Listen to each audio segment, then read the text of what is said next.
Bem-vindo ao Debate Creator, meu amigo escovador de bytes, você que está aí acompanhando nossas aulas de C. E hoje a nossa aula aqui é uma aulinha de Fusion C. Então vocês já devem estar vendo aí que a gente veio fazendo todos os operadores da linguagem C. Vamos começando lá pelos operadores que são os operadores mais comuns, que são os operadores que usam dois parâmetros, né? Dois operandos, que são os operadores mais comuns. Depois nós viemos para os operadores unários, que são os operadores que usam apenas um operador.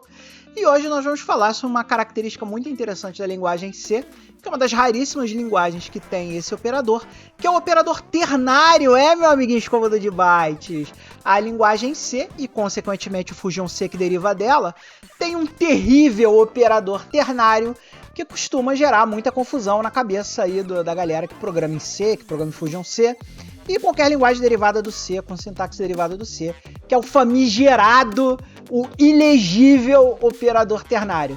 Então hoje eu vou tentar jogar um pouco de luz aí sobre o operador ternário e mostrar para vocês para que ele serve, como ele funciona, o que ele come. Então venha comigo no Globo Repórter, que hoje a aula é operador ternário. Vambora! Então, meu amigo escovador de bytes, a nossa aula de hoje, por ser uma aula de MSXC, está aqui no nosso repositório MSXC, que fica aqui no nosso queridíssimo GitHub do Debate Creator, github.com/Debate Creator. E aqui dentro desse cara, dentro do repositório do MSXC, nós vamos ter essa pasta aqui, aulas. Dentro da pasta aulas, nós vamos ter aqui operadores. E dentro da pasta operadores, nós vamos ter o op.c, que é o código que nós já estamos olhando aí a diversas aulas. Se você quiser saber como faz para baixar esse repositório para sua máquina, basta você, amiguinho escovador de bytes, voltar aí nas aulas anteriores, que a gente ensina como fazer o get corretamente. Então, amiguinho escovador de bytes, agora nós estamos aqui no nosso queridíssimo Visual Studio, e como vocês podem ver, nós estamos abertos aqui com o nosso queridíssimo op.c, que é o nosso código que nós já estamos vendo aí há várias aulas. Então, se a gente olhar aqui a nossa função main, que vocês lembram que é a função que é executada inicialmente no ponto de execução quando nós iniciamos um programa C, nós aqui comentamos aqui as últimas aulas, que são os operadores que foram os operadores unários, e hoje nós vamos fazer o operador ternário. E aí, como vocês podem ver, como é apenas o operador ternário, nós temos apenas um operador ternário. O que é um operador ternário? Os operadores aritméticos, relacionais, lógicos, eles são operadores binários. Por quê? Porque eles usam dois argumentos, no caso aqui o argumento A e o argumento B. Os bitwise, nós temos alguns que são unários, alguns que são binários, mas são bitwise por quê? Porque eles operam a nível de bit. Temos aqui os operadores de atribuição, que alguns são unários. Aqui nós pegamos todos os operadores unários, que são operadores que usam apenas um. Então, se a gente olhar aqui, você vai ver que o operador unário usa apenas um argumento, aqui, nesse caso aqui o R. Ou melhor, nesse caso aqui o OP, né? E agora nós vamos para o operador ternário, que, seguindo a lógica, é um operador que usa 3 argumentos. Então, se a gente olhar aqui a função do operador ternário, vocês vão ver que o operador ternário é esse ponto de interrogação seguido de 2 pontos. E aí vocês podem ver que ele começa com uma condição, o ponto de interrogação, o valor 1 e o valor 2, separados por 2 pontos.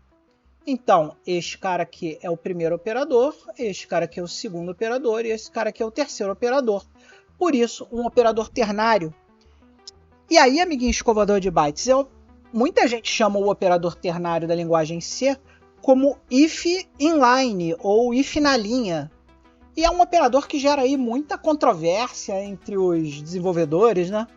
Desenvolvedores que usam as premissas de código limpo, de que nada é mais importante do que o código ser legível para a próxima pessoa ler o código, poder dar manutenção naquele código. Normalmente odeia o operador ternário, porque o operador ternário ele dificulta a leitura do código e dificulta você conhecer os blocos corretamente, né? Porque como ele não tem a abre-chave e fecha-chave, né? Como por exemplo aqui, Se eu pegar aqui a função ternária, aqui, ó, vocês vão ver que eu consigo identificar muito fácil o bloco de código do que é ternário. É só você ver onde começa a chave, onde termina a chave. E os ifs também funcionam dessa forma, né? Por exemplo, se eu pegar aqui esse operador ternário aqui, ó, e converter esse cara aqui num if, ele seria algo do tipo if A maior que B, print wherever.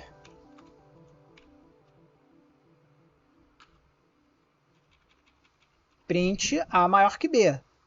Agora, caso contrário, que é o else, print B maior que A. Você vê que essa versão de se escrever... Então, você pode ver que essa versão, a mesma versão aqui de escrever esse operador ternário, usou muito mais linhas.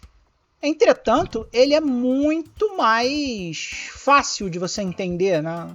Porque você tem aqui o bloco do if, você tem aqui o bloco do else, e é muito mais fácil você entender o que está acontecendo aqui. Mas também tem a galera do código eficiente, né, que acha que, especialmente o pessoal de retrocomputação, né, que trabalhou com MAMPs, trabalhou com outras linguagens assim, o próprio BASIC, né, onde a quantidade de caracteres importa e onde o processador não é lá grandes coisas, gosta muito do if ternário, porque ele é muito sintético, né? Ele é um if, e aqui, esta condição aqui, se você for olhar, é a mesma condição aqui. Essa condição que está descrita aqui no if ternário, né? Que é essa condição aqui. É a mesma condição que está descrita aqui no if. Então, o primeiro operando do operador ternário é a condição. E aqui, ó, esse if, o que ele está fazendo? Se o A for maior que o B, ele imprime o valor do A. Caso contrário, que é o pontinho, ou seja, esse pontinho aqui, ele está no lugar aqui do else, ele vai imprimir o valor do B. Então aqui é um pouco diferente, por quê? Porque ele não vai imprimir print A maior que B, ele vai imprimir só o valor do A. O valor do A a gente está recebendo aqui como parâmetro da chamada. E esse parâmetro da chamada A vem lá da main.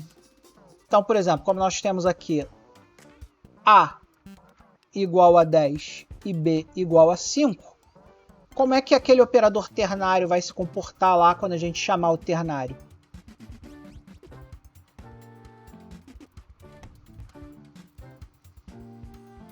Ele vai primeiro testar o valor de A, que nesse caso aqui é 10. Então, A igual a 10.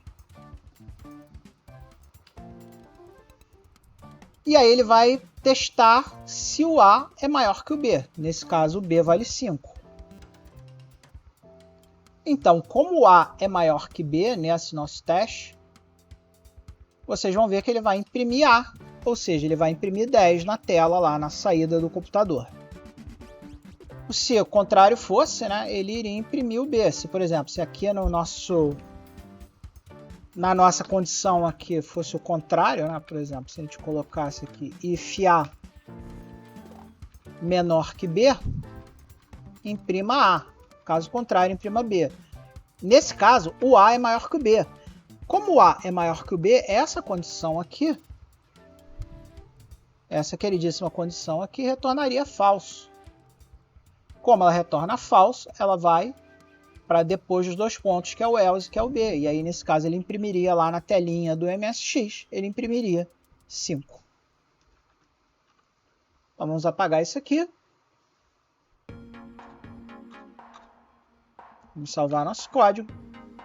E vamos dar uma executada nele só para ver. Como a gente agora está com A menor que B, a gente espera que ele imprima aqui o valor 5 na tela. Então vamos lá. Terminal, novo terminal. CD aulas barra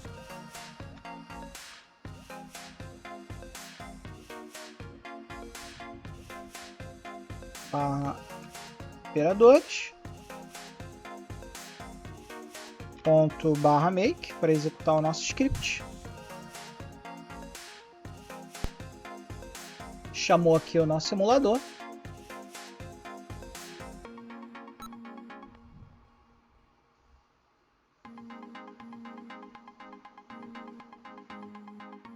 E aí a gente executa o nosso queridíssimo OP, que é o programa que nós acabamos de compilar. Aí você vai ver que ele respondeu ternário e 5. Se a gente pegar aqui e botar o código lado a lado, vocês vão ver que no nosso print aqui da função ternária, nós primeiro fizemos esse print aqui ternário, depois chamamos a função printNumber da nossa queridíssima Fusion C, passando o R. O resultado do R é igual a 5. Por quê? Porque essa condição aqui deu falso. Caso falso, ele imprime o valor de B.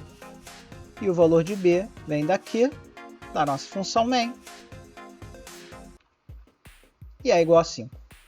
E aí, meu amigo escovador de bytes, como o operador ternário é apenas um operador, deu para a gente apresentar ele todo em metade de uma aula, nós podemos continuar aqui com a nossa queridíssima teoria, que vocês sabem que está lá nos tutoriais da S-Point. Então o link está aqui, lembrando que esse link está aí na descrição dos vídeos, vou botar aí. E seguindo a nossa ordem aqui, que nós estamos fazendo o nosso tutorial de programação C, para que a gente possa ter base para começar a falar do Fusion C propriamente dito. A gente for olhar aqui os operadores, a gente já viu todos esses aqui. E agora nós vamos para esse operador aqui, que é o operador sizeOf. E esse é um operador que a princípio ele parece ser um tanto quanto inútil, mas acredita em mim, amiguinho escovador de bytes, não é. O operador sizeOf você vai usar em diversas implementações em C, especialmente quando você estiver trabalhando com vetores e matrizes, né? Se você não sabe o que é um vetor, o que é uma matriz, aula de algoritmo, playlist de algoritmo. E aqui, ó, se você olhar a descrição aqui, o que ele está dizendo aqui em inglês? Que o operador sizeOf é um operador que funciona em tempo de compilação, é um operador unário, e ele é usado para computar o tamanho do seu operando, que pode ser um tipo ou uma variável. E o retorno desse operador sizeOf é o tamanho em bytes daquele nosso queridíssimo operando. Você pode aplicar ele a qualquer data type, float type, pointer ou pointer type variable. E aqui, ó, essa parte aqui é a parte importante, porque é daqui que a gente consegue avaliar, porque como na maioria das vezes as matrizes e os vetores usam ponteiros, né? A gente pode usar esse cara aqui para verificar tamanhos de arrays e coisas do gênero. Então aqui, ó, nós temos um códigozinho exemplo que ele coloca aqui de uso, né, do nosso sizeOf na linguagem C. E você pode ver esse código sendo executado aqui mesmo na interface da nossa teoria, clicando aqui no botão Edit and Run. Então aqui, ó, o que ele está pedindo? Ele está pedindo para você imprimir, printf é o imprima, o tamanho da variável A e um valor $D aqui, que é um valor inteiro, que vai ser o resultado do sizeOf A, sendo que o A é 16 aqui. E aqui ele está fazendo a mesma coisa, só que em vez de pedir a variável A, ele está pedindo o sizeOf de um tipo int, o sizeOf de um tipo char, o sizeOf do tipo float e o sizeOf de um tipo double. Então vamos rodar esse cara aqui rapidão. E aí você tem toda essa saída aqui, ó.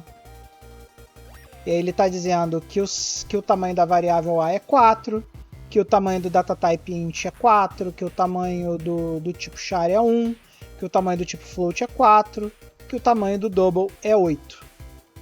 Então, amiguinho escovador de bytes, na próxima aula a gente vai continuar a partir dessa teoria do sizeOf. Inclusive ele coloca aqui, ó, o uso do sizeOf para ver o tamanho de uma estrutura, né? Que é uma coisa bastante útil do sizeOf, né? Então nós estamos falando lá no nosso queridíssimas aulas de algoritmo o que é uma estrutura. E aqui, ó, ele criou uma estrutura employee, o employee é funcionário, né? Então ele criou um funcionário, e dentro dessa estrutura funcionário ele tem um nome, que é um array de 10 caracteres que tem o nome do funcionário, um inteiro idade, vai ter a idade do funcionário, e um double percent, deve ser talvez percentual de comissão, talvez. Essa variável aqui está mal nomeada, mas enfim, deve ser algo do gênero.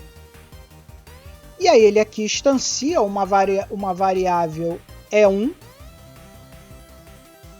do tipo employee, que é uma estrutura, e aí diz que é o Ragnav, que ele tem 25 anos e que ele tem uma percentagem de 78,90. E aqui, ó, o que ele está fazendo nesse printf aqui? Ele está vendo qual é o tamanho dessa estrutura que nós criamos. Então, se eu der aqui um edit and run,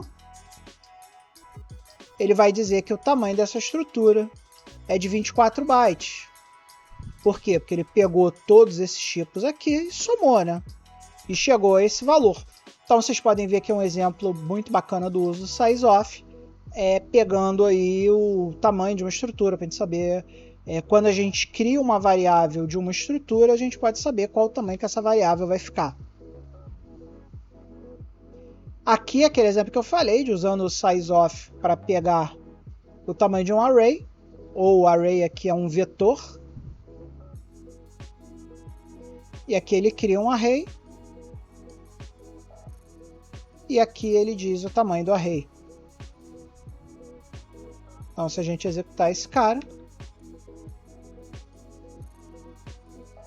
nós vamos ter que esse array usa 40 bytes. Nós também podemos saber o tamanho de um array, né? Quando a gente fala aqui length em inglês significa tamanho. Então aqui a gente pode saber o tamanho de um array usando o operador sizeof.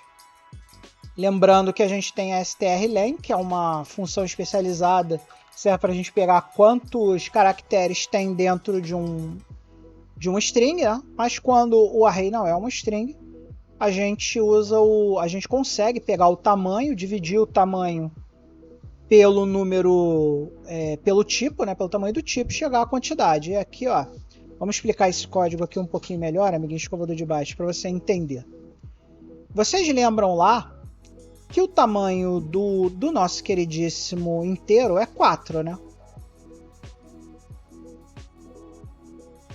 E vocês lembram que quando a gente rodou o sizeof do array, deu 40, certo? Então, se a gente pegar 40, que é o tamanho do array, que é esse primeiro argumento aqui da divisão, esse primeiro operando aqui da divisão, e dividirmos pelo tipo, e como nós estamos falando aqui de array, todas as variáveis dentro do array tem que ser do mesmo tipo. Então aqui eu estou pegando 4, aqui eu estou pegando 40, e eu estou dividindo um pelo outro, que o resultado é 10. E aí, amiguinho, conta aqui quantos tem no array. 1, 2, 3, 4, 5, 6, 7, 8, 9, 10. Então aqui, amiguinho escovador de bytes, o número de elementos no array é igual a um inteiro, que é igual à variável y. A variável y vem desta continha aqui, que é 40 sobre 4. Estou pegando o tamanho total do array e dividindo pelo tamanho do tipo ao qual o array pertence, e aí eu consigo dizer quantos elementos tem no array, nesse caso 10. E aí, meu amigo escovador de bytes, não há tempo para mais nada! Chegamos no final da aula de hoje, espero que você tenha curtido, espero que a aula de hoje tenha sido informativa, tenha sido legal, que eu tenha conseguido fazer esses 20 minutos passarem rápido, que não tenha sido chato para você. E lembrar o nosso amigo Gabriel Daniel, o vencedor aí do nosso queridíssimo sorteio lá da Spider Flash, que entre em contato com a gente, mande seu e-mail aí para debatecreator@gmail.com, Gabriel Daniel, para que a gente possa azeitar aí os detalhes da entrega para poder enviar para você o presente. E é isso, meu amiguinho escovador de bytes. Se você curtiu a aula, não esqueça de dar o seu like, não esqueça de compartilhar o vídeo, não esqueça de se inscrever no canal, as inscrições são muito importantes. Assista todos os vídeos do início ao fim, porque é isso que me dá estatísticas. E acima de tudo, meu amigo escovador de bytes, acima de tudo isso que eu falei, tem a coisa que você tem que fazer agora, que é ser feliz. Um beijo, meu amigo.